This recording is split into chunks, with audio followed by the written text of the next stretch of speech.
श्रीगणेशाय नमः।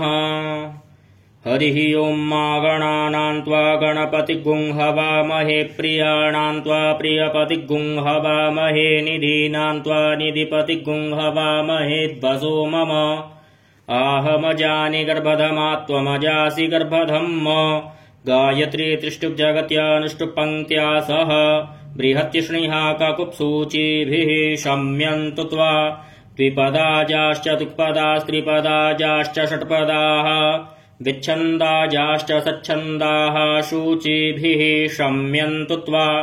सह स्तोमाः सह छन्दस आवृतः सह प्रमारिखयः सप्तदैव्याः पूर्वेखां पन्थामनुदृश्य धीरा अन्वालेभिरेरथ्यो न रश्मीन्न जज्जाग्रतो दूरमुदैति दैवं तदु सुप्तस्य तथैवैति दूरङ्गमञ्ज्योतिखाञ्ज्योतिरेकं तन्मे मनः शिवसङ्कल्पमस्तु येन कर्माण्यपसो मनीखिणो जज्ञे कृणवन्ति विदथे क्षुधीराः जदपूर्वं जक्षमन्तः प्रजानां तन्मे मनः शिवसङ्कल्पमस्तु यत्प्रज्ञानमुत चेतो धृतिश्च ज्योतिरन्तरमृतं प्रजासु यस्मान्नरिते किञ्चन कर्म क्रियते तन्मे मनः शिवसङ्कल्पमस्तु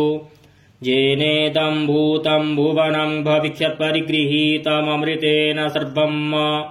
येन यज्ञस्थायते सप्तहोता तन्मे मनः शिवसङ्कल्पमस्तु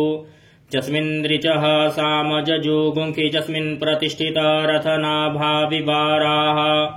यस्मिश्चित्तगुं सर्वमूतं प्रजानां तन्मे मनः शिवसङ्कल्पमस्तु सुखारथिरस्वानिव जन्मनुख्यान्ये नीयते भेषुभिर्वाजिन इव हृत्प्रतिष्ठं जदजिरञ्जविष्ठं तन्मे मनः शिवसङ्कल्पमस्तु।